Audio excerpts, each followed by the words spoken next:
damos inicio a, al primer encuentro académico realizado en el marco, en el trabajo de 2 comisiones. Esta presencia, esta exposición que tenemos hoy, se la debemos a la Comisión de Derecho Penal y Procesal Penal, dirigida por el doctor Damián Barbosa, y a la Comisión de Política Criminal y Asuntos Penitenciarios, dirigida acá por nuestros amigos Ana María Canal y el doctor Juan Carlos Valente.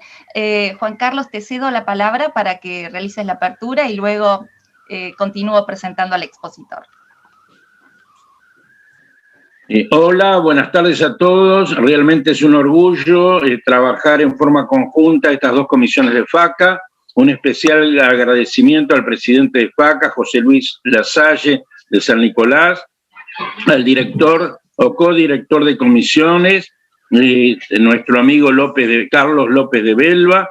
Un especial agradecimiento también a Ana María Canal, que es la vicedirectora de esta comisión, y a Damián Barbosa, que es el presidente o director de la Comisión de Política de Derecho Penal y Procesal Penal de FACA.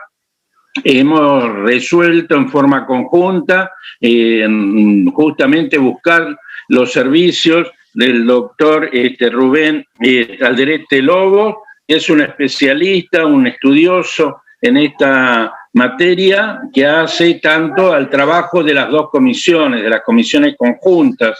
Entonces, poco resta decir. Yo hace un ratito, fuera de micrófono, antes que estuviéramos todos sumados al grupo, le decía que hace muchos años conozco, que era muy joven el doctor Rubén Alderete Lobo, conozco su trayectoria, su trabajo, juntamente, yo en esa época trabajaba también en la Procuración Penitenciaria de la Nación, así él tenía una preocupación constante por la problemática de las personas privadas de libertad y la violación de sus derechos humanos. Así que yo creo que las palabras sobran. Ya vamos a escuchar a este disertante, que bueno, tampoco quiero ir a lo que le toca a la coordinadora. Muchas gracias, Marcela, del Colegio de Abogados de Quilmes, que es la que va a leer el currículum del disertante. Simplemente es una jornada de trabajo para todos, y espero que sea fecunda. En unos minutos también se va a sumar Damián Barbosa, que también es el coorganizador de esta reunión. Así que gracias a todos, y solo resta esperar, diríamos, el currículum, el vasto currículum del doctor, y escuchar su disertación. Luego podremos hacer, como es habitual, preguntas, así que muchas gracias a todos. Muchísimas gracias, Juan Carlos, y bueno, como ya adelantó nuestro querido director, estamos reunidos hoy para escuchar la exposición de un querido profesor, de un querido amigo de la casa, el doctor Rubén Alderete Lobo, quien disertará sobre su proyecto de ley de ejecución penal modelo para Latinoamérica. El doctor Rubén Alderete Lobo es abogado, recibido en la Facultad de Derecho de la Universidad de Buenos Aires, magíster en Derecho Penal por la Universidad de Palermo, profesor adjunto del Departamento de Derecho Penal y Criminología de la Facultad de Derecho de la Universidad de Buenos Aires, profesor de posgrado en las maestrías en Derecho en las universidades de Palermo, Nacional de Tucumán y Nacional de La Pampa, entre otras instituciones. Desempeñó también tareas de consultoría como experto designado en organismos de gobierno internacionales, tanto en Europa como en Norteamérica, así como en organismos de nuestro país. Es autor de numerosos libros y artículos sobre ejecución de la pena e integra el Ministerio Público de la Defensa, teniendo a su cargo la unidad especializada en Derecho de Ejecución de la Pena de la Defensoría General de la Nación. Rubén, querido Rubén, doctor Alderete Lobo, solo tengo palabras de gratitud. Realmente nos diste, sin dudar, inmediatamente realizada la invitación, nos brindaste tu generoso tiempo, así que sin más preámbulos, te cedo la palabra porque este es tu público. Muchísimas gracias. Bueno, muchas gracias, Marcela, muchas gracias a la Federación Argentina de Colegios Públicos de Abogados por esta generosa invitación a compartir algunas ideas con ustedes. Muchas gracias a la Comisión de Derecho Penal y Procesal Penal, a su director, Damián Barbosa, a la Comisión de Política Criminal y Asuntos Penitenciarios, representada por las directoras Ana María Canal y el doctor Juan Carlos Valente. Yo me estoy escuchando como quienes tengan mi edad, como si fuese Fisu, no sé si recuerdan un personaje. Es cierto, ahí desactivé un audio abierto, quizás era eso, Rubén. Bueno, o las ardillitas, digamos. Entonces, bueno, agradecer a Marcela también por haber sido un nexo importante para esta invitación, con quien compartimos además la cátedra de la profesora Mari Beloff en la Universidad de Buenos Aires. Y bueno, muchas gracias a todas y a todos por estar acá. La invitación que se me cursa me honra principalmente porque versa o se me invita a exponer, a intercambiar algunas ideas respecto a un trabajo que hemos realizado con todo un equipo de investigación, en coautoría con mi colega y amigo profesor Gustavo Platt, pero también con un equipo de investigación de estudiantes y jóvenes graduados y graduadas que han participado activamente en este trabajo, y que es el fruto de una idea cuya génesis es importante, me parece, para el abordaje, ¿no?, del trabajo y de la propuesta. Se trata de un proyecto de ley de ejecución de penas modelo para Latinoamérica. Ya el nombre es, como pueden apreciar, bastante ambicioso. En primer lugar, corresponde aclarar por qué se llama modelo. Se llama modelo no porque es un proyecto ejemplar, sino porque es justamente, las abogadas y abogados sabemos de qué se trata, un modelo es aquello que tomamos como base para el desarrollo de alguna presentación, algún recurso o algún trabajo. El modelo es la estructura de aquello que creemos o nos proponemos realizar. Y en este sentido, nosotros hemos entendido que de un tiempo a esta parte había en el marco de la ejecución penal, y sigue habiendo, una necesidad de redefinir las propuestas legislativas. Y esto, también advertimos, tiene características relativamente homogéneas a nivel regional.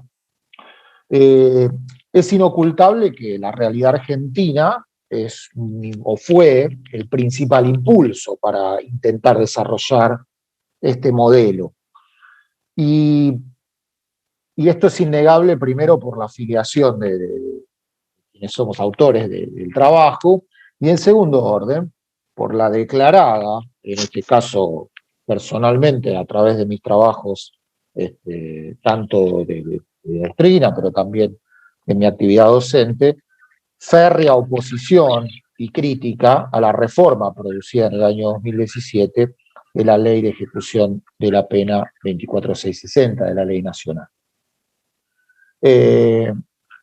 Yo creo particularmente que la aparición de esa norma, que corresponde a una multiplicidad de factores, pero principalmente tiene representa la consecuencia de una falta de nivel de la discusión sobre la ejecución penal, que viene en cierta caída, digamos, ¿no? En el año 96, cuando se discutió la sanción de la ley 24660, ya hace 25 años, se trabajaba o se pensaba la ley de ejecución como lo que es. La ley de ejecución es la plataforma necesaria para la proyección de un programa de política penitenciaria. Esta es la relevancia de una ley de ejecución de penas en particular.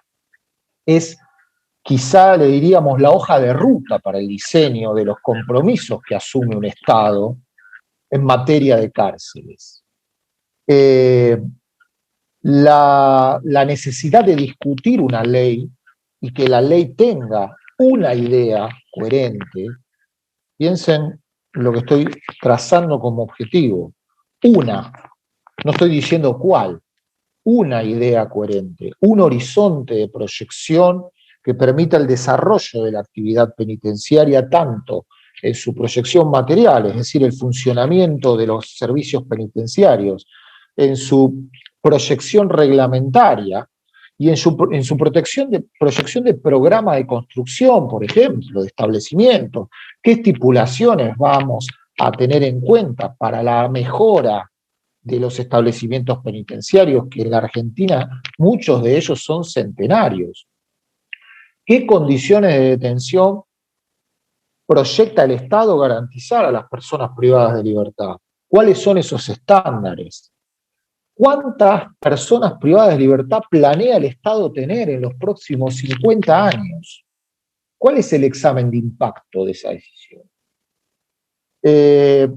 Piensen la relevancia de lo que les estoy diciendo, porque esto que es tan básico y que en la Argentina hoy representa un fenómeno de crisis exponencial, es como organizar un casamiento y no tener en cuenta cuánta gente vamos a invitar y alquilar el salón primero. Entonces, si nosotros contratamos un espacio para 15 personas y luego invitamos a 300, no vamos a poder resolver adecuadamente esto. Digo, un wedding planner tiene mayor planificación que en lo que nuestras legisladoras y legisladores han tenido para el diseño de esta ley o esta reforma del año 2017. Entonces, sin llegar a aquello que me parece crucial y que ya entra dentro del terreno del debate, que es lo que a mí me parece que debiera ser una ley que represente o refleje los estándares internacionales sobre la materia, y esto, insisto, es subjetivo, es discutible, como el derecho lo es. Lo primero que planteo como una necesidad previa, despojada de toda ideología, es que haya una ley con un plan. Después discutamos cuál es ese plan, pero el plan de política penitenciaria tiene que estar, y tiene que estar presentado y reflejado en una disposición normativa. ¿Qué es lo que ha pasado y lo que pasa en la región? Bueno, en principio muchos países de la región tienen legislaciones penitenciarias, pero algunas de ellas han quedado viejas. En particular, la ley argentina tiene 25 años, y en esos 25 años han pasado muchísimas cosas. No solo desde el punto de vista penitenciario, sino en materia de reconocimiento de derechos en general. Entonces, la ley quedó vieja como ley penitenciaria. La ley 24660 original ya estaba vieja. Pero no solamente estaba vieja en relación con los 25 años que pasaron, porque si uno coteja... Hay un ruido. Si uno coteja la ley 24660 del año 96 y la compara con su antecesora, que es la Ley Penitenciaria Nacional del año 58, va a encontrar sutiles diferencias, muchas relevantes, ¿no? Principalmente con el rol de la intervención judicial, ¿no? La judicialización, que es lo que la ley del año 96 ofrece como cambio. Pero no va a encontrar muchas más diferencias, muy relevantes. Entonces, diríamos que tenemos una ley, la ley del 96, que es una versión mejorada de una ley del 58, que, como podrán imaginarse, la ley del 58 aparece 3 años después de las reglas mínimas de tratamiento para los reclusos de Naciones Unidas en el año 55. Entonces, reglas que se han reformado y mejorado en el año 2015. Con lo cual, hay una necesidad de reformular la ley 24660 y de repensar mucho de sus conceptos, sobre todo en clave de grupos de especial situación de vulnerabilidad. La ley 24660 no tiene perspectiva de género, por ejemplo. Prácticamente hay solo 3 artículos o un capitulito con 3 o 4 artículos que se refieren a establecimientos de mujeres privadas de libertad, sin siquiera tener una posibilidad de proyección de un enfoque interseccional de estos colectivos, ¿no? Estamos hablando de mujeres cis heterosexuales, punto. No hay otra idea o impronta en este poco articulado que la ley tiene. Pero también hay otros grupos que están vulnerabilizados que la ley 24660 no aborda con especial consideración para su protección. La ley también tiene una excesiva delegación reglamentaria en aspectos muy importantes, como por ejemplo momentos críticos para la persona privada de libertad, como lo son el ingreso, el momento del ingreso a prisión, los traslados, situaciones que hacen a la regulación de estándares mínimos de las condiciones de detención, en qué condiciones se va a entender o pensar o planificar un cupo, ¿no? que evite la sobrepoblación y el agravamiento de las condiciones de detención por sobrepoblación. Bueno, una serie de cuestiones que realmente la ley 2460 exigía repensar. Pero esa ley vieja, no por vieja, era mala, era una ley mala, una ley que ha quedado vieja, pero no tenía realmente inconsistencias en su plan. De hecho, su redactor, el doctor Julio Aparicio, que enmarca el proyecto de esa ley en el marco del llamado Plan Director de la Política Penitenciaria. Entonces, esta ley era lo que justamente creemos que una ley debe ser, esta plataforma de proyección del diseño de un sistema penitenciario a nivel nacional. Pero pasaron un montón de cosas, además de los avances y del reconocimiento de derechos en general. Argentina tiene hoy 3 o 4 condenas internacionales en materia penitenciaria que también marcan la falta de cumplimiento de estándares mínimos de nuestro sistema interamericano, del sistema interamericano de derechos humanos, y tiene bastantes denuncias en trámite avanzado por el tema que pueden llegar a generar condenas internacionales en el corto plazo. Entonces, todo esto nos hace pensar que hay que reformar o pensar en la reforma de la ley 24660. ¿Pero de qué ley? De aquella ley que estaba vieja, pero hoy ya no tenemos esa ley. Hoy ya tenemos algo bastante peor, que es una reforma que de manera estructural ha echado mano de esa ley y ha toqueteado aspectos aleatorios sin ninguna lógica ni planificación, cuya explosión se está verificando ahora en el corto plazo y que va a ser exponencial. La gravedad de la crisis penitenciaria que se está verificando en la Argentina, en las distintas jurisdicciones, en particular la provincia de Buenos Aires viene de un tiempo a esta parte lidiando con los problemas en materia penitenciaria, pero en el ámbito federal esto no era una constante. Sin embargo, ahora tenemos desde el año 2019, declarada por el mismo Ministerio de Justicia que promovió la reforma, la crisis y la emergencia penitenciaria. En los fundamentos de esa resolución, que decreta la emergencia penitenciaria, se declara expresamente que la causa fue 2 reformas legislativas, una de ellas los procesos de flagrancia, y que lo dice expresamente. Es insólito que pareciera que alguien que es crítico debiera construir este argumento. No necesito hacer ningún esfuerzo argumental porque el propio decreto lo reconoce.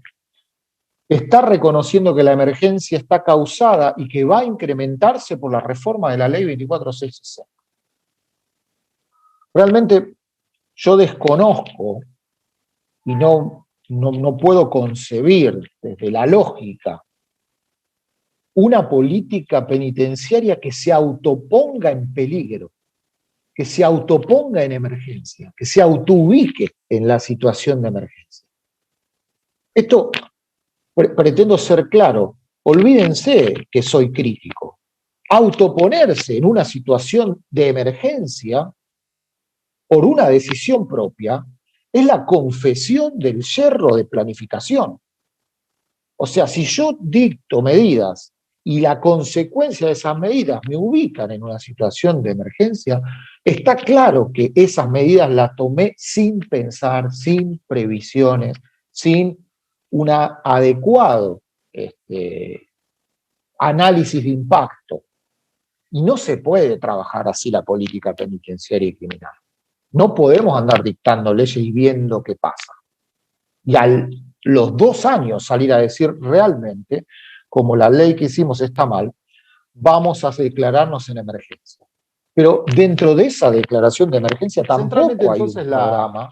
A donde iba es, no tiene que ver, insisto, con si la ley nos gusta más, nos gusta menos, sino que la ley tenga un análisis de impacto propio, ¿no? De cuáles son sus consecuencias, de cuáles son sus objetivos.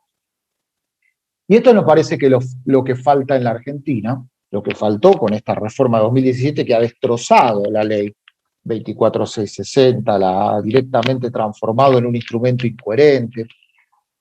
Para quienes por ahí no estén familiarizados o familiarizados con estrictamente el tenor de las reformas, me gusta hacer un paralelo para que se entienda lo que ha pasado.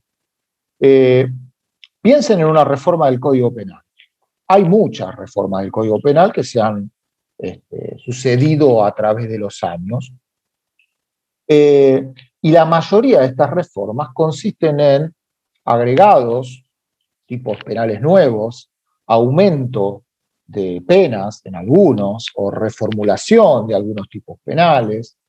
Y esto los legisladores y las legisladoras lo hacen con relativa frecuencia, digamos, ¿no? Y al compás de determinadas demandas coyunturales, si se quiere, ¿no? No hay demasiada planificación en este punto. Pero hay algo que no se reforma tan fácilmente, porque requiere un estudio un poco más complejo. Piensen la diferencia que hay en los últimos 100 años, el Código está cumpliendo 100 años, en reformas de la parte general del Código. No hay reforma. Por ejemplo, el artículo 58, unificación de penas, es un artículo complejísimo que genera muchísimos problemas de interpretación, que ya generaba discusiones desde cuando Moreno introduce el 58 y pueden analizar ustedes en su estudio los antecedentes. Y nadie tocó el 58. Nadie se anima a meter mucha mano en esto, ¿no? Nadie se anima a meter mucha mano en los concursos, en la tentativa. No se toca la parte general. Y si se va a tocar y se va a meter mano en la parte general, bueno, vamos a hacerlo seriamente, ¿no? Vamos a llamar a especialistas, vamos a cambiar el 58. Bueno, no pueden los legisladores de un día para otro mandar un proyectito y cambiar el 58. Alguien tiene que estudiar este fenómeno, lo que se va a hacer, las discusiones que hay. Bueno, lo que ha pasado con la ley 24660 es que se viene toqueteando desde el año 96 a esta parte, pero no había pasado lo que pasó en el 2017, que es que se ha metido mano en lo que sería su parte general, su estructura. Y entonces esa mano que se metió sin ningún tipo de previsión y sin ningún tipo de análisis, conocimiento sobre su estructura, de conceptos básicos de la ejecución penal, la han transformado entonces en una ley asimétrica, que no tiene coherencia, que genera además de resultar incluso contraria a propias disposiciones que están contenidas en la norma, sin dudas contraviene el programa en materia penitenciaria que la Constitución y los tratados internacionales de derechos humanos sugieren. Entonces, sobre este punto, nosotros hemos intentado repensar o tratar de hacer desde el sector académico una deuda que el sector académico creemos que tiene. Porque el sector académico se ha dedicado, en general nos hemos dedicado, a criticar y a hablar de las reformas, de lo malas que son las reformas, de lo mal que se legisla, de lo mal que se discute sobre nuestra materia en particular. Pero nos debemos, y el sector académico se debe, un involucramiento más allá de la crítica. Entonces, nuestra idea fue tratar de generar un punto de partida para esa discusión. El proyecto es modelo porque es un punto de partida, no es el modelo. No presenta soluciones definitivas. No ofrece la ley perfecta. Todo lo contrario. Es un proyecto que pretende ser un piso para empezar a discutir aquello que tenemos que pensar en materia penitenciaria.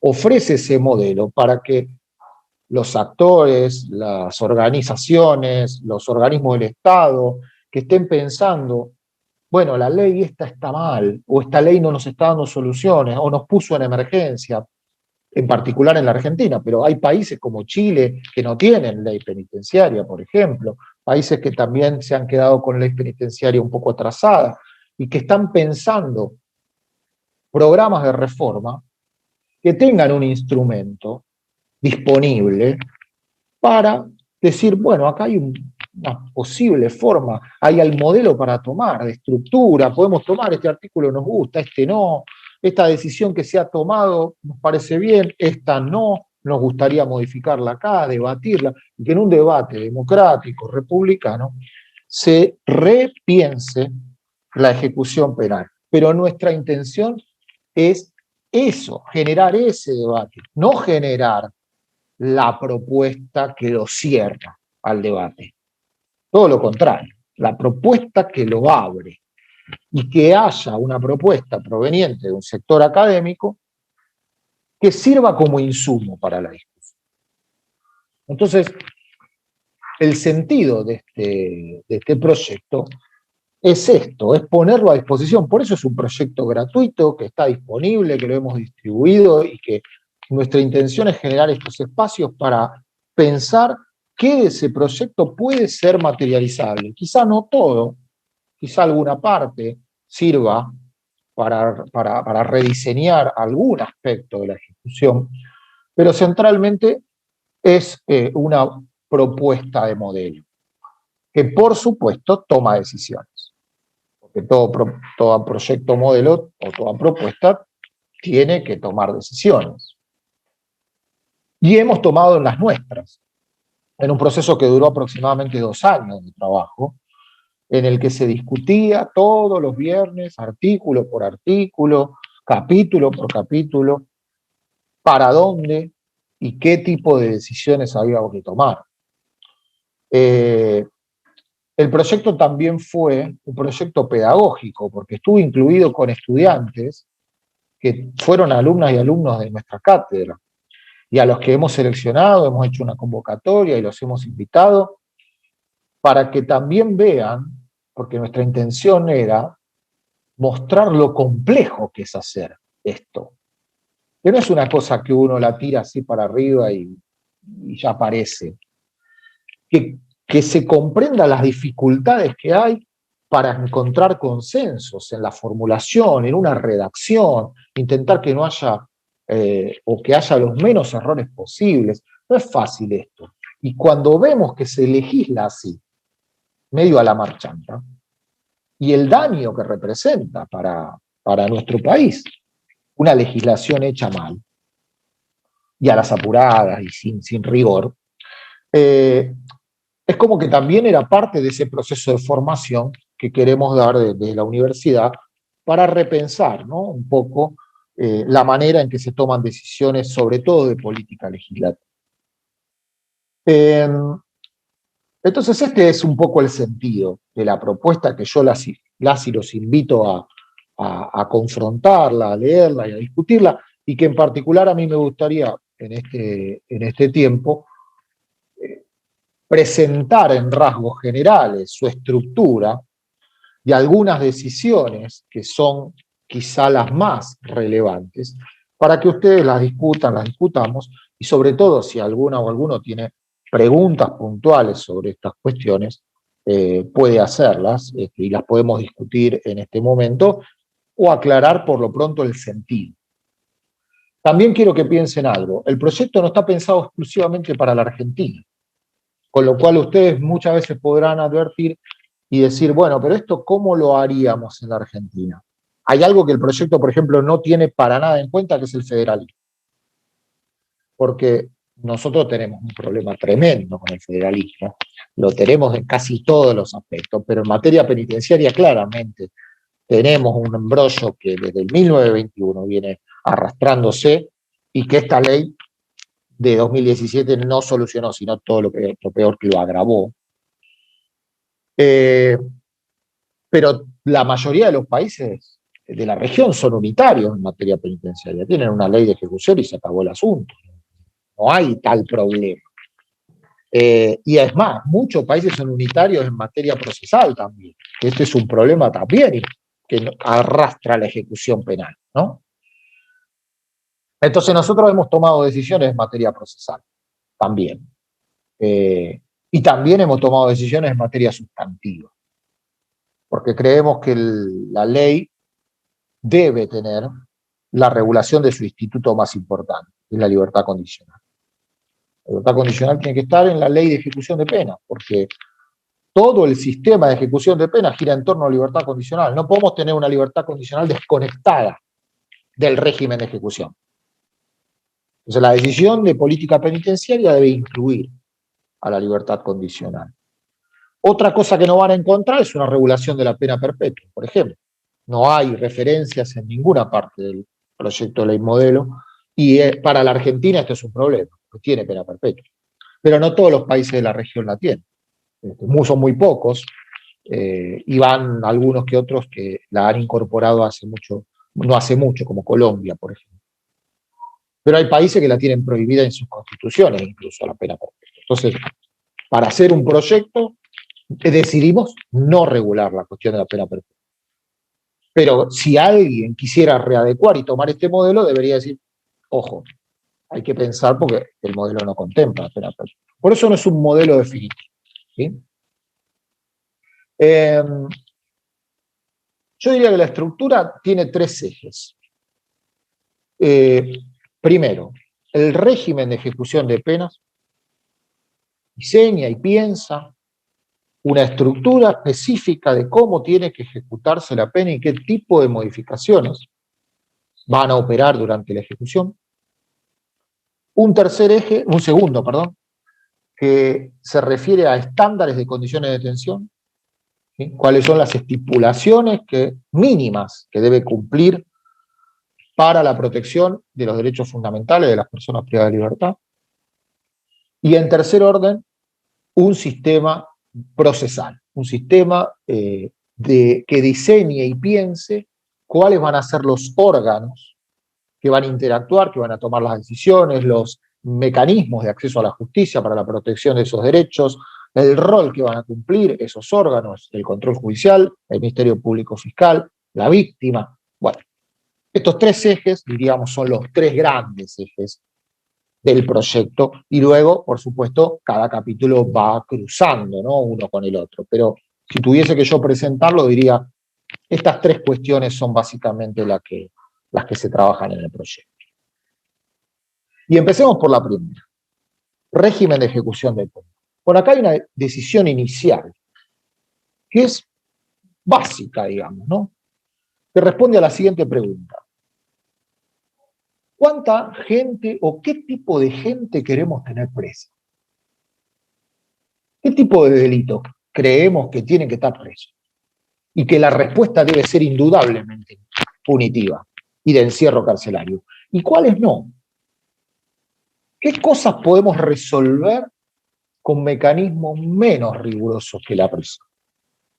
Fíjense qué pregunta básica, ¿no? Y bueno, esto ya nos va a dar un número, porque nos permite proyectar, ¿no? Decimos, bueno, a ver, gente que esté con este número o cantidad de pena, y no la queremos presa, tratemos que no esté presa. Pensemos en mecanismos que resuelvan el conflicto de una manera menos violenta.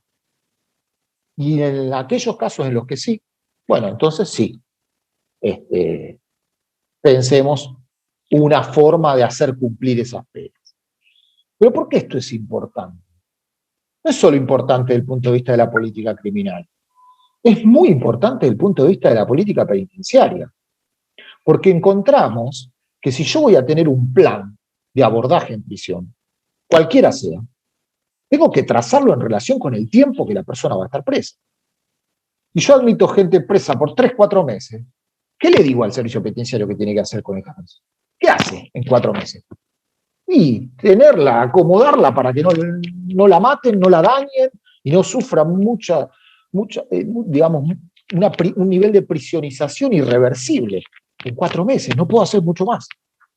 Entonces, claro, cuando nos sentamos, cuando uno se siente y piensa, bueno, ¿cuál va a ser nuestro plan? ¿Qué vamos a pensar? ¿Qué le decimos a los operadores del sistema, a los operadores penitenciarios que deben hacer con esta gente? Lo primero es, bueno, pensemos cuánto tiempo es útil para hacer algo y qué tiempo no es útil para hacer nada desde el punto de vista penitenciario. Entonces nosotros hemos propuesto como primera medida una serie de medidas alternativas sustitutivas de la pena de prisión que se añaden a la condena condicional. ¿Sí? Que no, a la condena condicional está en el Código Penal, pero nosotros hemos pensado medidas que sustituyan incluso el fracaso de la condena condicional, cuando la pena es muy corta. Y para estos casos hemos tomado un número de 2 años.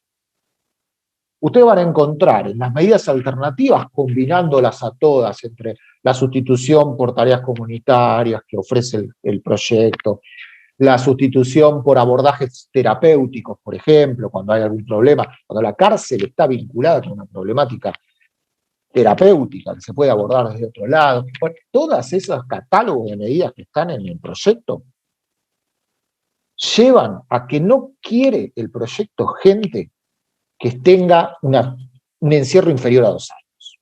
No está pensado para eso. Si la pena es inferior a 2 años, la persona la tiene que resolver con otras medidas. Por supuesto, si no queda otra, si fracasaron todos esos intentos, bueno, como último recurso llegará y deberá estar en prisión. Pero, en principio, la ley está pensada para ocuparse de la gente que vaya a estar más de 2 años presa. No dice quiénes son. Eso lo tiene que decidir la política criminal, ¿no? La política criminal es la que impone las penas. Después veremos. Pero ustedes pueden pensar hoy en la política criminal argentina qué tipo de respuestas penales inferiores a 2 años realmente podrían ser pensadas con modalidades alternativas. Y acá, para esto la ley ofrece un sistema. Luego, se propone hacer algo con las personas que van a estar más de 2 años, ¿no? Y ahí entonces sí, empieza a pensar un sistema de ejecución de pena, que gira en 2 líneas. La primera, ¿cómo garantizar el orden, la disciplina en prisión? Pero no la disciplina en el sentido de disciplinamiento de las personas y de los cuerpos. El orden y la disciplina es una herramienta fundamental para el desarrollo de la vida en prisión. Pensemos que se trata de personas que no están ahí porque quieren. Pero así si estuviesen porque quieren, como por ejemplo todas y todos ustedes que integran un colegio público, hay un reglamento, hay un sistema que establece las pautas de esa interacción que se representa en todo grupo, ¿no? En todo grupo hay un orden administrativo que regula la interacción y sobre todo cuando es el Estado quien administra o quien está a cargo de esa custodia.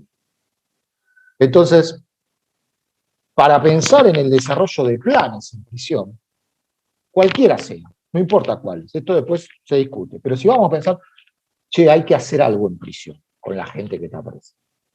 Hay que ofrecerle algo. Bueno, para hacer eso, para llevar adelante cualquier actividad, hay que pensar en orden. Y eso debe ser incentivado. Debe haber un incentivo para que las personas tengan alguna razón para acatar ese orden en prisión. Y esto es lo que la ley actual de Argentina ha destruido. La ley le ha quitado a las personas privadas de libertad toda perspectiva e incentivo para acatar las reglas y para incorporarse a programas. No quiero ya llegar ni siquiera a la discusión si los programas son eficaces o no.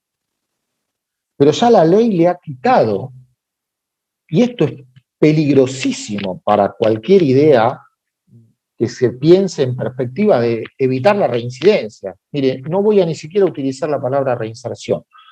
Vamos a pensar en la lógica punitiva. La lógica punitiva, teóricamente, lo que quiere es que no haya reincidencia. Entonces, cuando hay programas para llevar adelante, sobre todo en delitos graves, como pueden ser los delitos contra la integridad sexual, o contra la vida, o delitos que representan amenazas serias a bienes fundamentales, delitos cometidos con violencia de género, resulta que hay determinadas ciencias que ofrecen programas y que tienen oferta de intentar efectuar abordajes para estas problemáticas, que no son mi ciencia, yo soy abogado, pero existen y hay estudios y se trabajan estos asuntos. Pero claro, cuando nos consultan las personas privadas de libertad, a nosotros como abogados o abogadas, y nos dicen, disculpe doctor, hay un programa para ofensores sexuales acá en el servicio penitenciario. ¿Me incorporo o no me incorporo? Dicen que trabaja algunas cuestiones, realmente estoy interesado, supongamos, ¿no? Pero quiero saber si esto me va a ocasionar alguna mejora, me va a favorecer en la ejecución de la pena. Y la respuesta que tenemos que darle es, mire, no lo va a favorecer. Porque la ley le prohíbe todo. Usted su pena la va a cumplir de punta a punta, con lo cual yo le sugiero, le recomiendo, mire, como ciudadano, le diría, sí, incorpórese a esos programas, porque le van a hacer bien, pero realmente, si me pregunta técnicamente, no le va a servir de nada. No va a salir nunca, desde acá hasta que les agote la pena, porque la nueva ley no le ofrece nada a cambio. Ni a usted, que es un ofensor sexual, ni a usted que cometió un delito contra la vida, ni a usted que fue mula, porque ya el descalabro normativo ha excedido toda lógica. En el 2004 podíamos discutir y decir, bueno, a ver, el legislador ha elegido figuras muy graves, todas las figuras seguidas de muerte. Ya hay una lógica en la estructura. Ahora no. Ahora ya no la hay, ya hay delitos reprimidos con pena en suspenso, que por ahí, si se terminan en condena, no se acepta la libertad. Entonces, lo que nosotros intentamos pensar es un sistema que incentive a cumplir las reglas y ofrezca actividades, un plan de actividades, así se llama, plan de actividades que es obligatorio para las personas y que se lleva adelante con la interacción. Y este plan de actividades consiste exclusivamente en, justamente es esto, actividades, acciones, no programas de tratamiento. Los programas de tratamiento son todos voluntarios. Los programas de actividades son actividades laborales, educativas, deportivas, actividades generales de la convivencia, el orden, y esto sí es obligatorio. Nadie que esté en prisión puede escapar a esto. Pero los programas de tratamiento son voluntarios en el proyecto. Y se dividen en dos. Los generales, que apuntan a cuestiones que alguien puede traer, ¿no?, de su historia. La mayoría de las personas privadas de libertad llegan a la prisión con una historia. Y creemos que el Estado tiene la obligación de identificar esos problemas y ofrecer, ¿no?, alguna medida de abordaje. Y la persona podrá optar o no por hacerlo. Si me interesa, no me interesa. Y creemos que no puede haber una obligación por parte del Estado de someterse a estas modalidades terapéuticas. Y no puede haber consecuencias. Pero, sin embargo, creamos otras modalidades que se llaman programas de tratamiento específicos y que están pensados solamente para dos tipos de modalidades: delitos contra la vida y delitos contra la integridad sexual. El proyecto toma recaudos con estos casos graves. Recaudos de ofrecimientos de programas de abordaje terapéutico que sí le van a ser exigidas a las personas si quieren incorporarse a los programas liberatorios. Y esta es una decisión que puede ser criticable. Alguien puede decir, bueno, usted está tratando de manera diferente a las personas según el delito. Y es cierto. ¿Cuáles son las respuestas de las decisiones por las que las tratamos en el proyecto diferente? Primero, no le prohibimos el régimen progresivo. A diferencia del actual, que lo prohíbe para una pluralidad de delitos, el proyecto modelo no lo prohíbe para ninguno, pero sí va a pedir especiales recaudos para determinados delitos graves, en particular contra la vida y la integridad sexual. Y creemos que esto no afecta la validez constitucional de la norma. Pensemos el caso de la Corte Interamericana Plácido Sá Carvalho, las medidas cautelares recientemente impuestas respecto de Brasil. Por si no lo conocen el caso, sintéticamente, una prisión totalmente sobrepoblada, Río de Janeiro, y la Corte ordena cesar de inmediato esa situación de ilegitimidad. Comprueba una grave violación a los derechos humanos derivada de esa sobrepoblación y ordena al Estado de Río de Janeiro, muy sencillamente, computar doble todo el tiempo de privación de libertad que las personas estuvieron en esas condiciones. Y esto, por supuesto, ¿qué genera? Bueno, un cómputo doble que libera a muchas por cumplimiento de la pena, por acceso a libertad condicional, y a otras que estaban en prisión preventiva por haber excedido el tiempo máximo de privación cautelar. Pero ¿qué hace la Corte Interamericana? Dijo, pero cuidado, las personas condenadas por delito contra la vida o delitos contra la integridad sexual, no haga este cálculo doble así nomás. Haga un examen de riesgo en cada caso, de riesgo criminológico, y luego de ese análisis, tome la decisión de si le computa doble o no, o un poco menos, o nada. O sea que la Corte ha tomado medidas diferenciales en estos casos. Es sumamente criticable la forma en que lo ha hecho la Corte, porque piensen que la Corte estaba reconociendo que ese cómputo doble era compensar una violación a derechos humanos. Y uno podría decir, pero ¿cómo? Entonces no tienen derechos humanos las personas que están condenadas por estos hechos. Estas personas no hay que computarles doble, no hay que compensarlas. Y esto puede ser una crítica válida. Pero en principio lo que la Corte sí nos dice es, cuando usted le va a abrir la puerta antes a las personas, bueno, tenga en cuenta por qué entraron y haga un análisis diferenciado. ¿Sí? Entonces, y esto no es más ni menos que una discusión que hay que tener en la Argentina y en todos los contextos, pero en particular entre nosotros, que es el riesgo. El Estado, cuando abre una puerta, asume un riesgo, ¿no? El riesgo de reincidencia, que siempre está presente, que nadie puede ser garante de ese riesgo, ni la jueza, ni los jueces, ni el servicio penitenciario, ni los legisladores, nadie, porque se trata de conductas autodeterminantes por parte de los seres humanos. Así que nadie puede ser ubicado en la posición de garante de ese riesgo. Ese riesgo está con la gente que está en la calle, ahora, con la gente que está en prisión y va a salir, y con la gente que no va a salir. Son riesgos que pueden reproducirse y todos debemos asumir que ese riesgo está. Ahora, reconociendo que ese riesgo está, creemos que hay que discutir cuándo el Estado va a aceptar asumir ese riesgo y bajo qué condiciones. Entonces, ¿qué decidimos en el proyecto modelo? Bueno, hay determinadas conductas que afectan a determinados bienes jurídicos, por ejemplo la propiedad, en el que estamos dispuestos, como en nuestro proyecto, a aceptar el riesgo de reincidencia.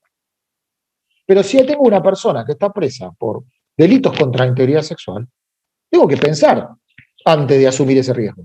tengo que pensarlo de manera distinta.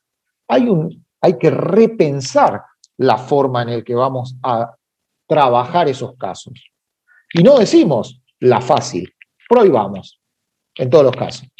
No, hay una finalidad de reinserción social que hay que garantizarle a estas personas, entonces pensemos también cómo podemos mejor reinsertar a estas personas, pero también garantizando y tomando los reaseguros para evitar la reiteración delictiva, para proteger sobre todo a las víctimas, ¿no?, que ya han sufrido ese hecho. Entonces, el proyecto toma reaseguros para estos casos y pone exigencias particulares. Estos son uno de los puntos más debatibles, si se quiere, que podemos charlar, pero bueno, es una decisión que hemos tomado.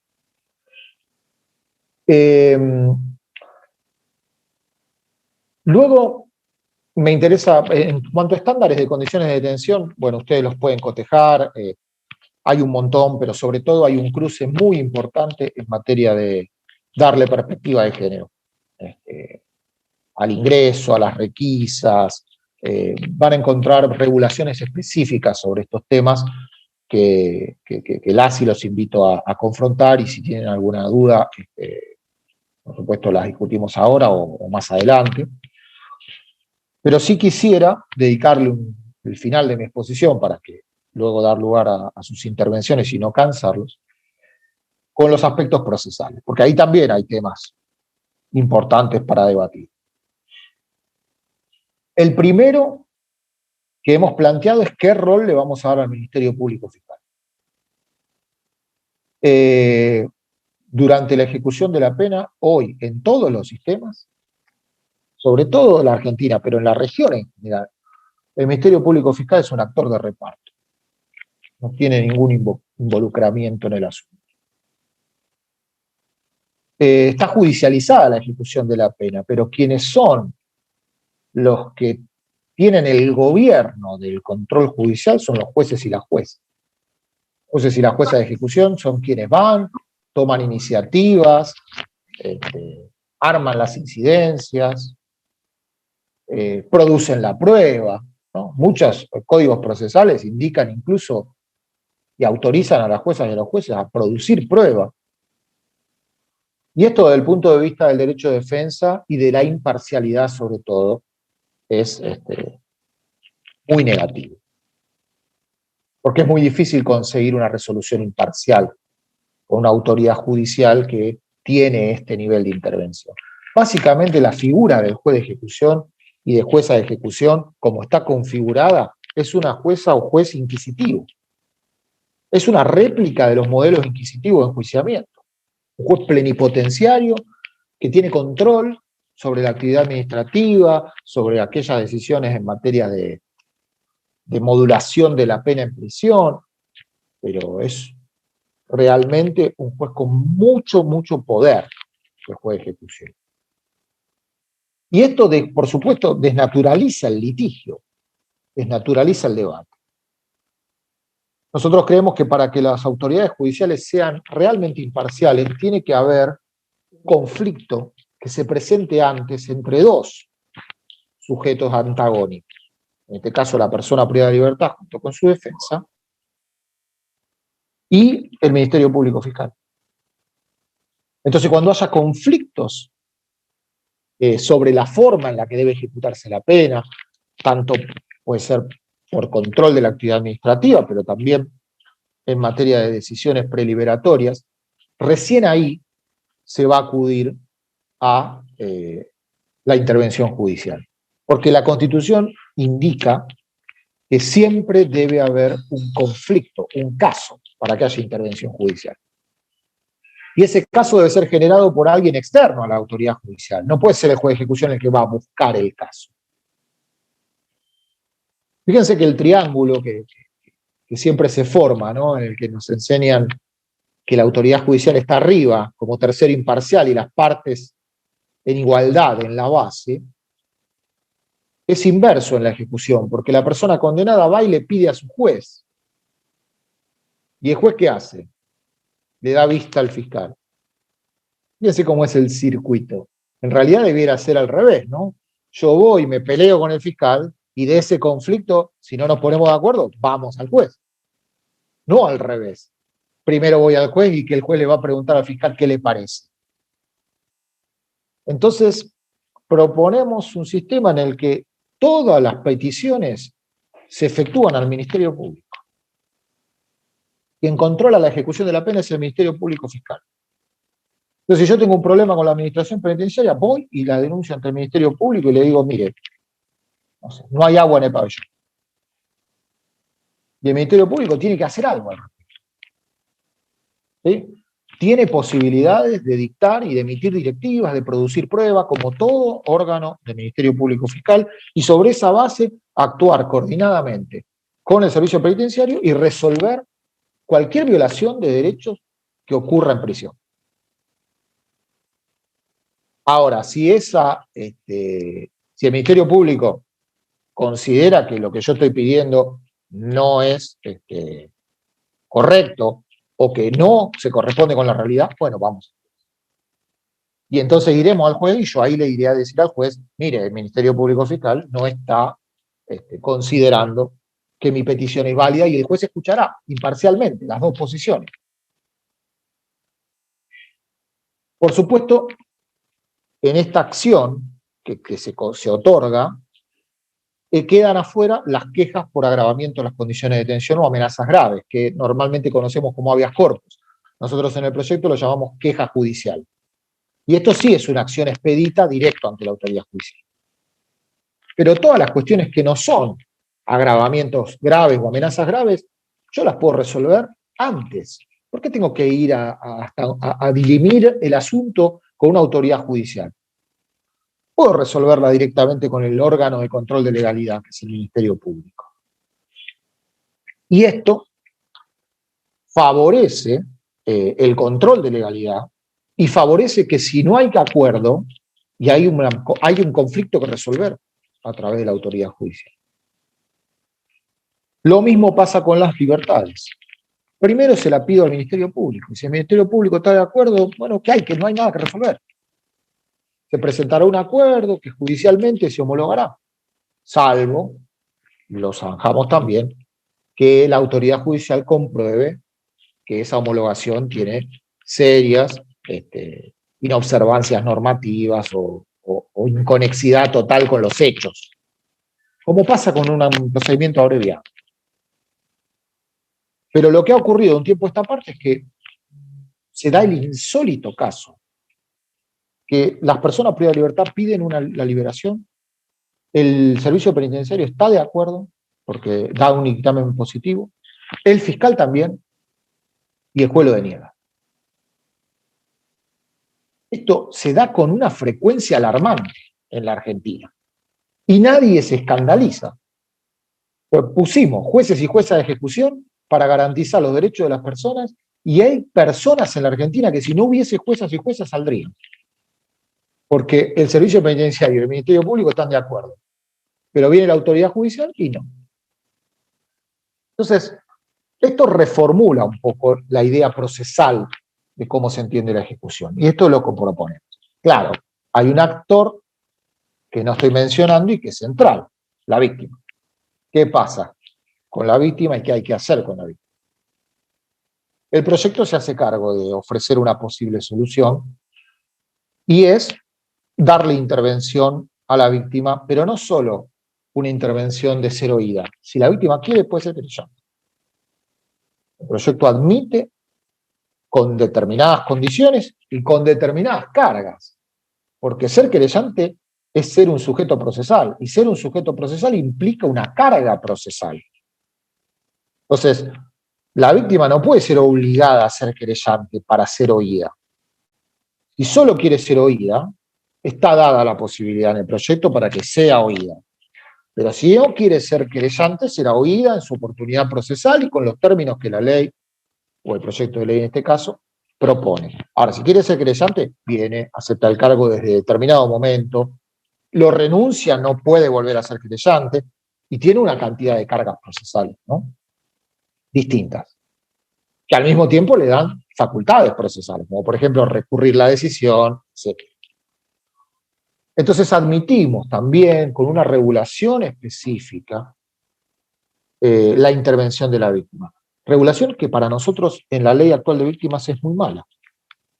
Ni hablar de los problemas que tiene porque es una ley procesal o tiene un aspecto procesal, y yo sé que en la provincia de Buenos Aires, sobre todo, hubo discusiones o conflictos respecto de esto.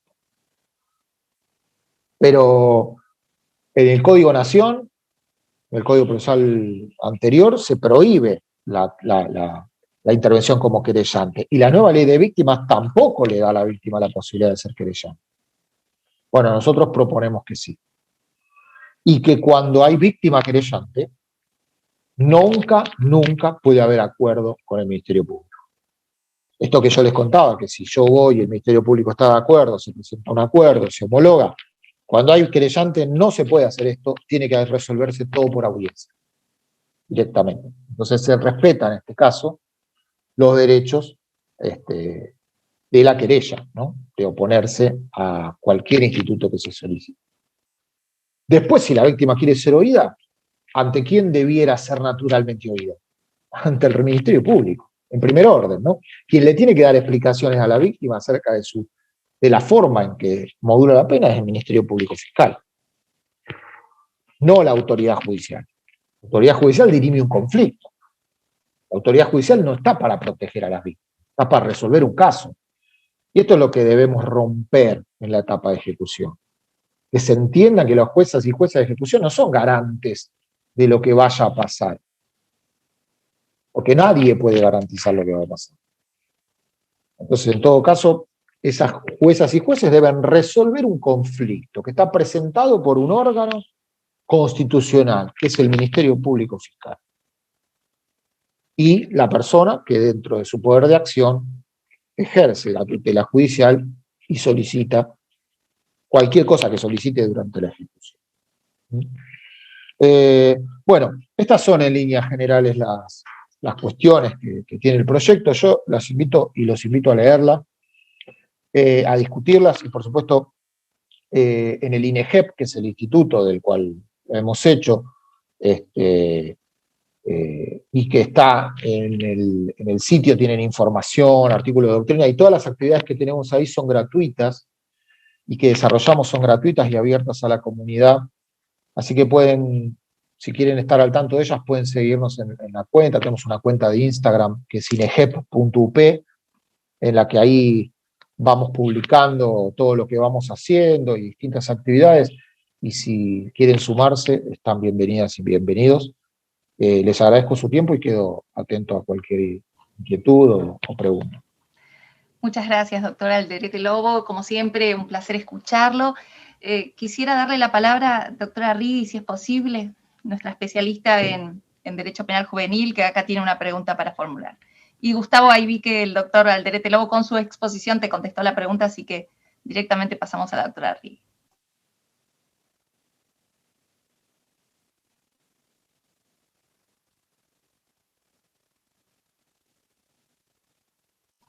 No se escucha, Carly, no sé si soy yo o si alguien.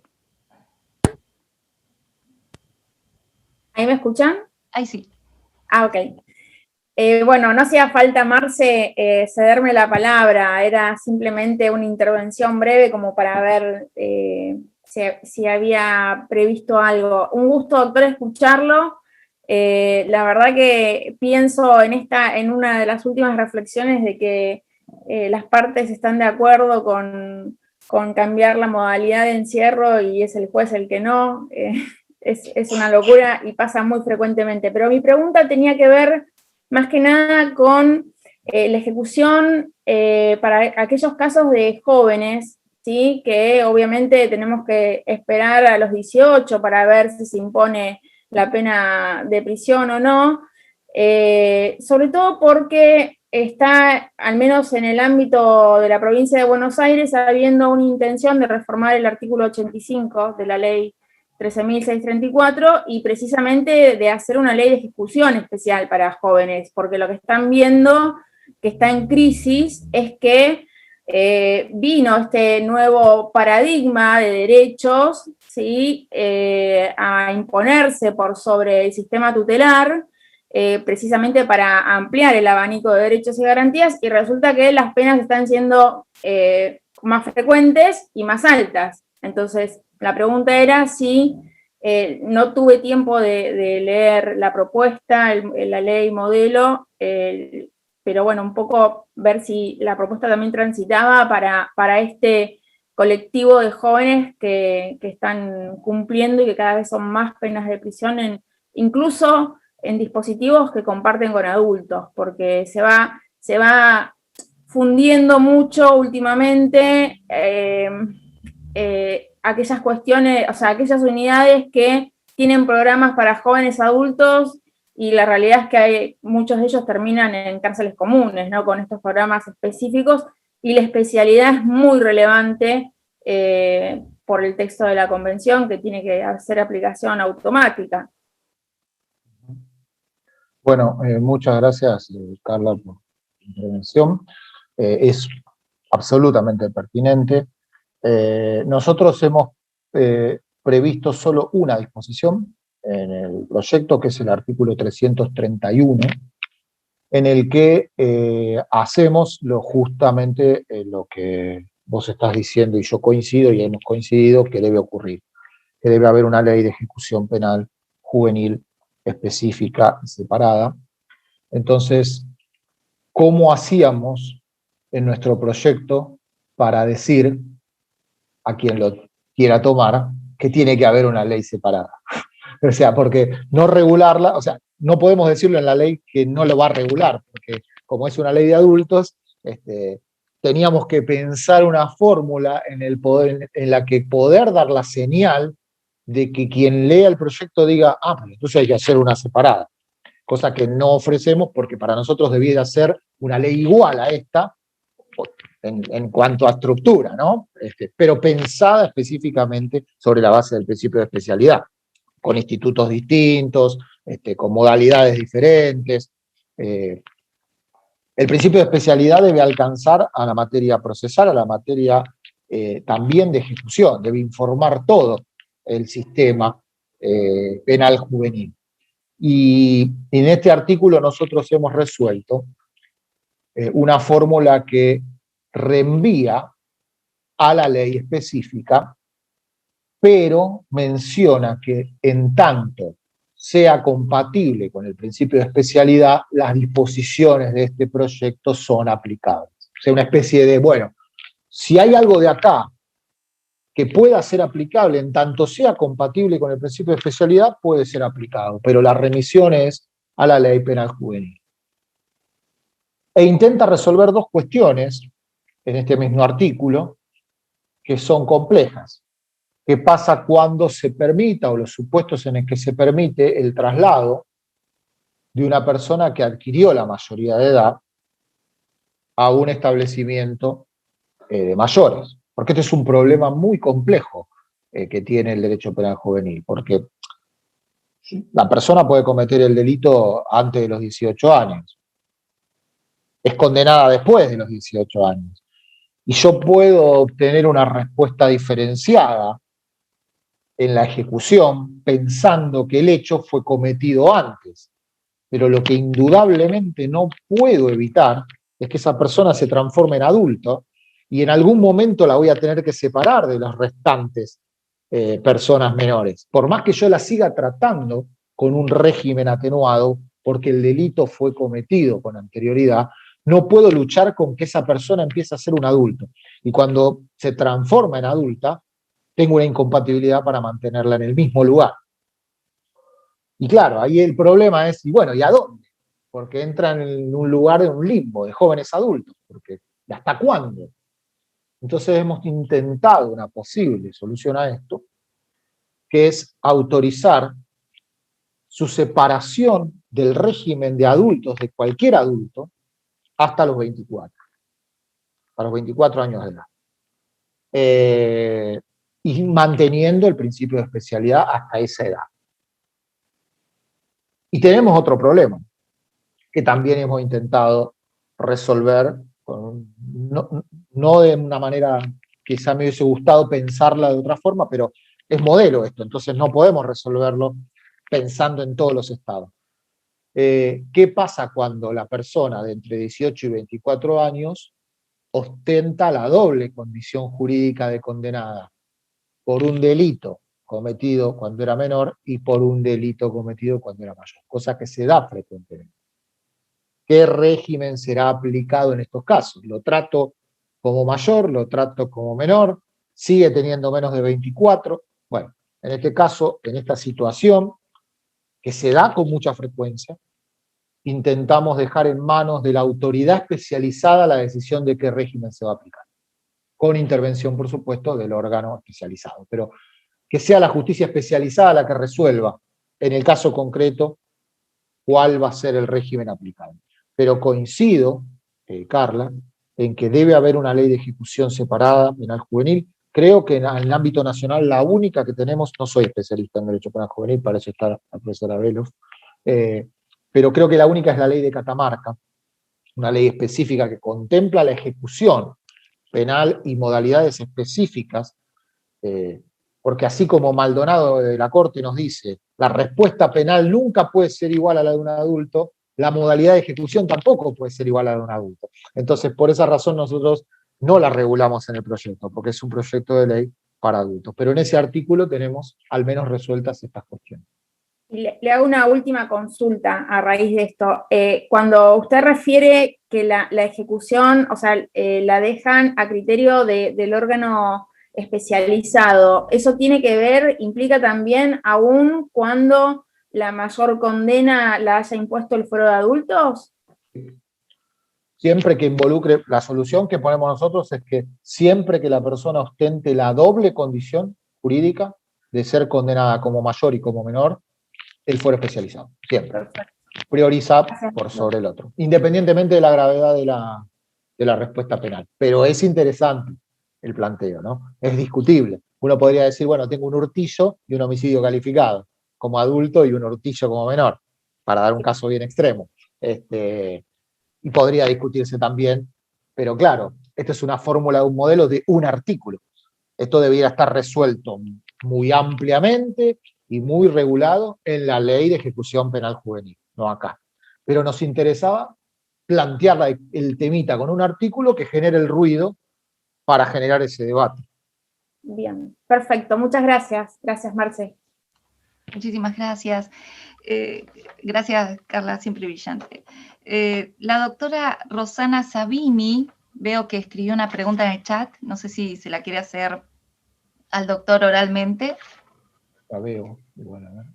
La pregunta, Roxana, mientras vas conectando tu audio, la pregunta va de la mano del régimen especial que tiene el juicio abreviado en la provincia de Buenos Aires, Rubén. En la provincia de Buenos Aires, a diferencia del sistema de nación, no hay reconocimiento de hechos, sino simplemente aceptación del mecanismo escrito. Es una manera especial de regular el juicio abreviado aquí. Entonces, la doctora pregunta, veo que no se está conectando, así que te leo la pregunta. Doctor, ¿qué pasaría en el caso de los condenados por delitos contra la integridad sexual a través de un juicio abreviado, teniendo en cuenta que acá en provincia no implica reconocer el hecho? Ciertamente que para que haya, no sé cuál será la duda, pero ciertamente que no hablamos de condenas de inocentes, porque si no estaríamos frente a otro tipo de problemas. Pero sí sería interesante, Rubén, vinculándolo con esta pregunta, el tema de si el condenado con condena firme por delitos contra la integridad sexual merece un tratamiento especial, si esto fuera así en todos los casos, en definitiva, si esto también no afectaría o no implicaría una disminución de su culpabilidad y, por tanto, más que un incremento de pena, una imposibilidad de soltura, implicaría otro tipo de tratamiento o quizás la ausencia misma de pena. ¿Se entiende el planteo? Si estamos hablando de un supuesto de culpabilidad ausente o culpabilidad disminuida por esta repetición que no puede controlar en algunos casos, entonces, ¿por qué pena? ¿Se entiende la pregunta, Rubén? Aprovecho la pregunta de Roxana para hacértela. Bueno, muchas gracias. La primera, yo no creo que la oferta de abordajes terapéuticos esté vinculada con el reconocimiento del hecho. Hay un título ejecutorio que dice que el hecho se cometió y que la persona es responsable. Entonces, la persona está privada de libertad por el título ejecutorio que está incluido en la sentencia condenatoria, con independencia de que haya reconocido o no su hecho. Porque en realidad no hace referencia, y para mí no creo que sea relevante tampoco, el que la persona reconozca el hecho. En todo caso, está presa por la comisión de un hecho que afectó un bien jurídico que para el legislador, en este caso los legisladores somos nosotros, es bastante importante o más importante para modular o tomar las decisiones sobre la modulación de la pena durante la etapa de ejecución. Entonces, como eso está predeterminado en la norma predetermina que toda persona condenada por estos hechos tiene un régimen diferenciado que exige abordajes específicos. Y esto con total independencia de si reconoce o no el hecho. Entonces, no creo que sea un impedimento al momento de hacer esta evaluación especial que nosotros proponemos en el momento de la incorporación de un instituto preliberatorio. Y en cuanto a la capacidad, no tiene que ver con... No tratamos el caso como un caso de capacidad disminuida, o tampoco vemos, ni al revés, no vemos que la reincidencia represente un grado mayor de culpabilidad. No está regulada la reincidencia en este proyecto, no la tomamos de ninguna manera. Nosotros simplemente pensamos que hay modalidades durante la ejecución que atenúan el encierro y que coadyuvan no solamente al reintegro o a la reintegración social, sino al mantenimiento del orden en prisión, porque el cumplimiento del plan de actividades es fundamental para acceder a estas modalidades. Entonces, uno puede lograr y obtener una mejora en la organización carcelaria a través del incentivo del cumplimiento de estas reglas. Pero también nos parece que ese objetivo de gobernabilidad de la prisión tiene que estar conjugado con ciertos reparos o recaudos mayores al momento de determinados delitos, y sobre todo, claro, nadie puede prever el delito que se va a cometer en el futuro, pero el Estado tiene una obligación, creemos, de ser consciente del delito o de la gravedad del delito que se cometió en el pasado y por el hecho en el que la persona está. Y si hay indicadores mediante alguna ciencia que permitan indicar o señalar una posibilidad, probabilidad relativamente relevante de reiteración, en el caso concreto, no genérico, y mediante un abordaje podría reducirse o analizarse esto, creemos que el Estado no puede dejar de considerarlo y debe analizarlo en particular en el caso de estas figuras graves. Pero insisto, no creo que esto forme o tenga que ver con la respuesta penal. En particular, yo creo que durante la ejecución no se modula la culpabilidad, por más que hoy sí sea algo que podamos considerar, porque la respuesta penal es más severa hoy, cuando en determinados delitos, o para el reincidente, ¿no? Porque no permite el acceso a libertad condicional de antemano. Entonces uno podría decir que ya el legislador está agravando la respuesta penal con base en el hecho o con base en la reincidencia, y esto representaría, diría Patricia Ciffer, una doble valoración, ¿no? de la conducta.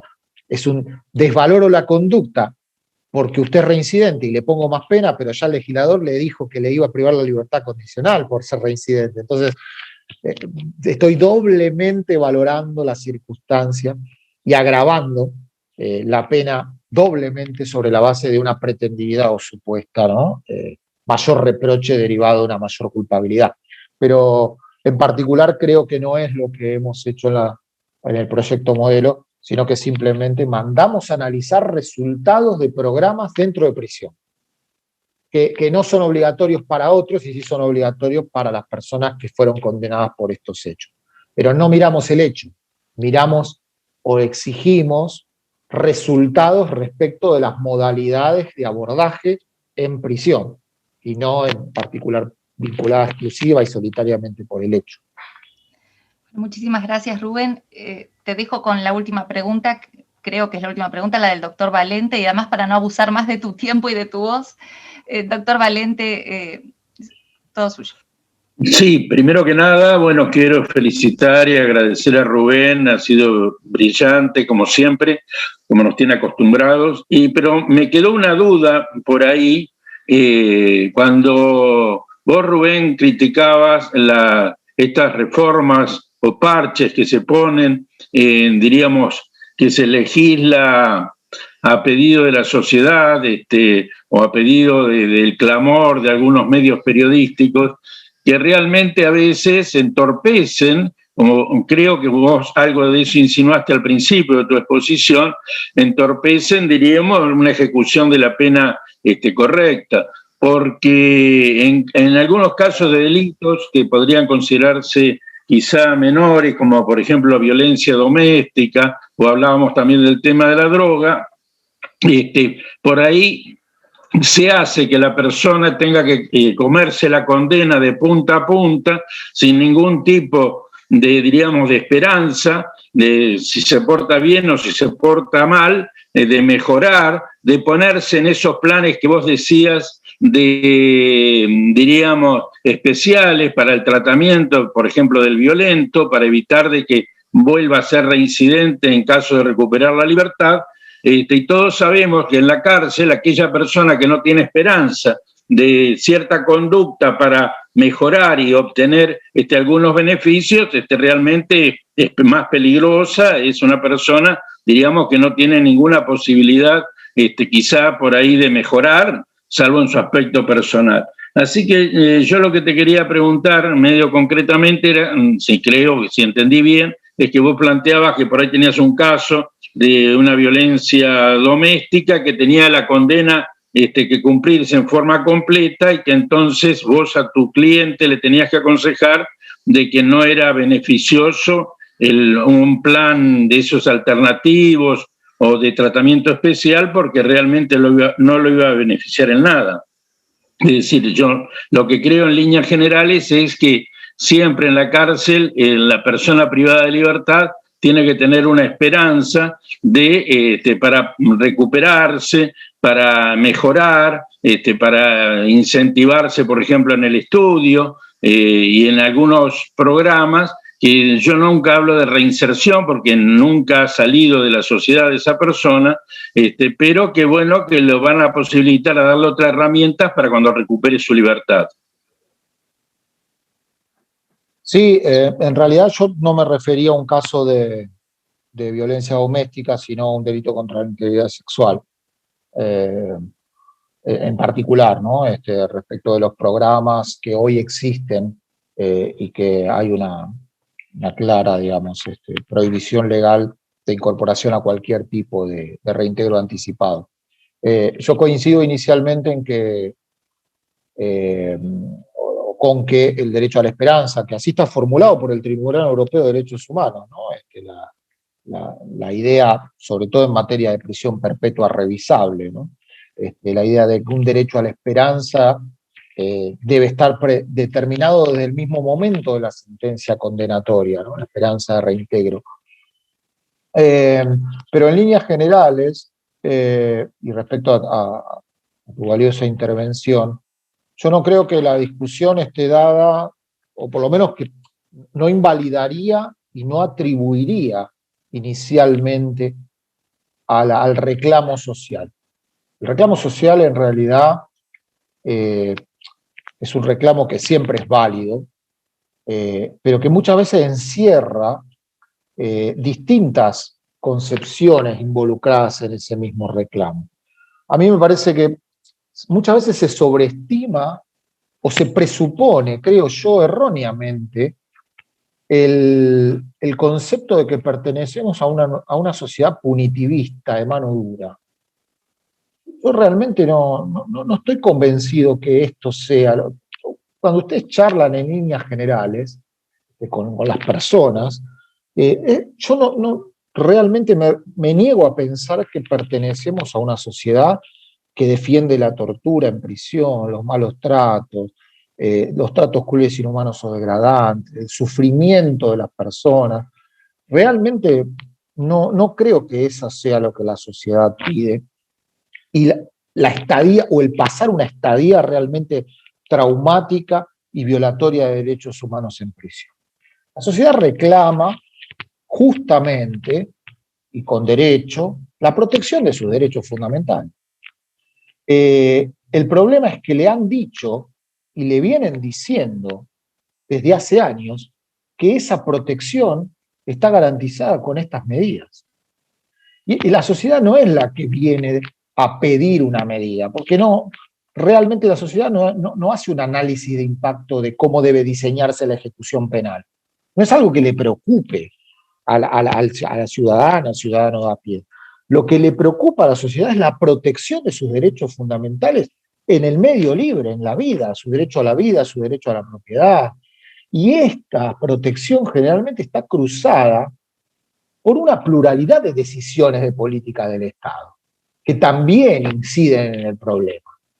Y se mezcla un poco todo, porque la sociedad siente que no tiene respuestas en un montón de otras áreas en las que el Estado debiera darle respuesta, y cuando de repente sufre un hecho delictivo, siente esa persona que no obtiene respuestas en un montón de otros lugares, que la persona que cometió ese hecho, del cual ella fue víctima, sí obtiene determinada atención por parte del Estado. Entonces, a mí me da la sensación que al final del día el reclamo social es un conjunto de deudas que el Estado tiene con la sociedad en líneas generales, que no hay un planteo real de mano dura que provenga de la sociedad.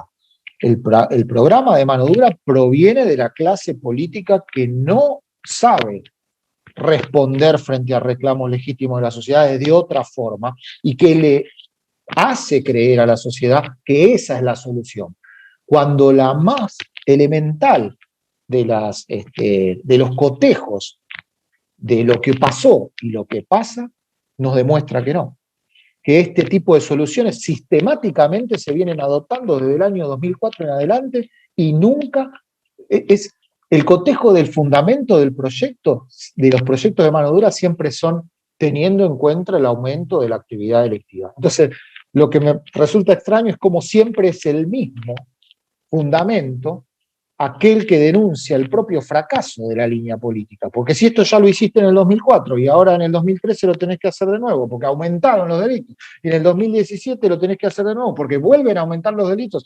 Entonces, esta es la única ciencia, la ciencia jurídica, en el que los mismos resultados generan como respuesta las mismas soluciones fallidas.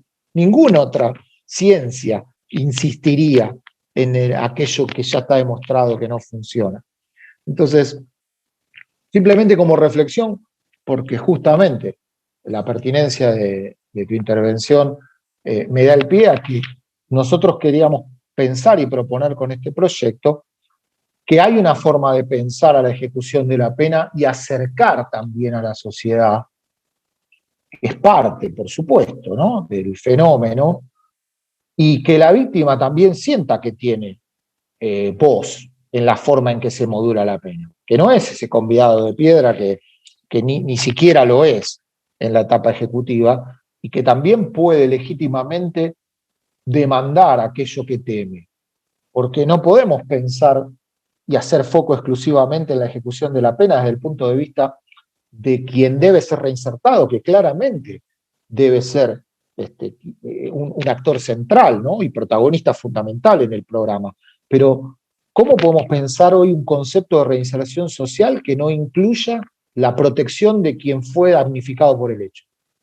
Esto es inadmisible. Yo no puedo pensar la reinserción desde un punto de vista que deje a un lado la potencial revictimización o los temores de revictimización de una persona que sufrió las consecuencias jurídicas del delito. Es una decisión de política criminal, penitenciaria y social totalmente equivocada. Entonces, creo que también hemos enfrentado a la sociedad en que propuestas progresistas equivalen a desatender derechos de las víctimas, y que atender o pensar los derechos de la víctima equivale a mano dura. Este es un discurso que nos parece queremos desterrar. Creemos que se puede tener una política de derechos humanos que atienda a los derechos de las víctimas y que en general ofrezca medidas más racionales, no punitivas o no extremadamente, irrazonablemente punitivas y de última ratio. Gracias, Rubén. Y ahora sí, en lo que es la última pregunta, para no abusar más de tu tiempo, es una pregunta muy interesante que le hace la doctora Cintia Martínez, la leo para ahorrarnos tiempo. Es a partir de una obra que apareció, la 24660, comentada por personas privadas de libertad. La pregunta es si ustedes se nutrieron de sugerencias de las personas privadas de libertad para crear algún instituto, modificarlo en esta ley, en este proyecto que vos preparaste. Bueno, muchas gracias, Cintia. No sé, creo que no te veo. Por la pregunta. No tuve la posibilidad todavía de leer esta ley. Tengo que reconocer que la editorial, porque es la editorial que también tiene publicado algunos trabajos míos, todavía no me la hizo llegar. Pero ya la he pedido, porque realmente me parece una propuesta muy, muy, muy interesante. Y por supuesto la voy a leer, pero todavía sí estoy al tanto de su publicación, pero no la he leído. Y en particular, y Gustavo Plath, quien es coautor de nuestro proyecto de ley, y también bastante de las personas que han integrado el equipo de investigación y el equipo que trabajó en la redacción del proyecto, estamos directamente vinculados a la ejecución de la pena en nuestras funciones.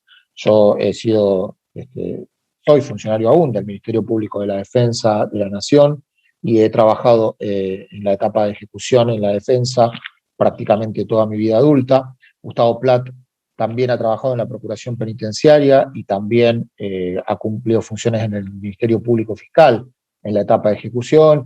Y tenemos también a Martina Gómez Romero, Agostina Orozco, Lucio Rondinella, gente que trabaja en la defensa y en juzgados de ejecución.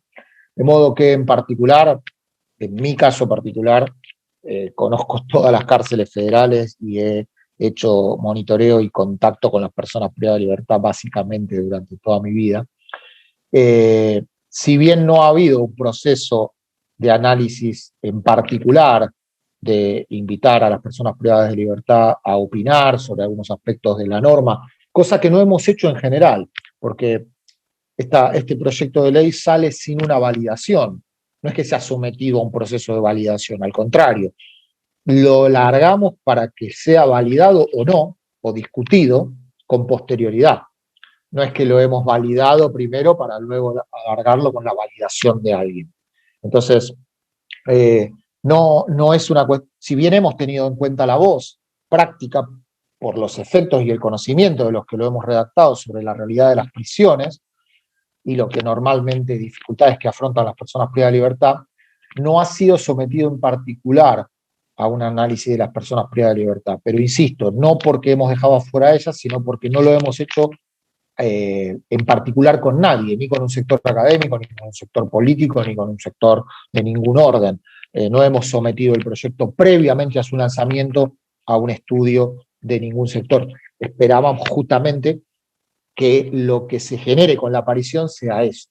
Con lo cual, seguramente una actividad muy interesante sería confrontar la propuesta o la visión de este trabajo que todavía no he tenido la oportunidad de leer con el proyecto modelo y hacer un cruce, ¿no? En este sentido. Hay miles de actividades que se pueden hacer y por supuesto estamos abiertos a ello. Bueno, muchísimas gracias. Yo propongo un aplauso para el doctor Rubén Alderete Lobo. Muchísimas gracias, Rubén, brillante como siempre. Siempre nos nutrís de muchísima información. Gracias. Y de esta manera damos cierre a la jornada coorganizada por la Comisión de Derecho Penal y Procesal Penal y de Política Criminal y Asuntos Penitenciarios de esta Federación Argentina de Colegios de Abogados. Gracias y muy buenas tardes. Gracias, Buenas tardes. Bueno, felicitaciones, doctor. Muy bien, muy claro todo.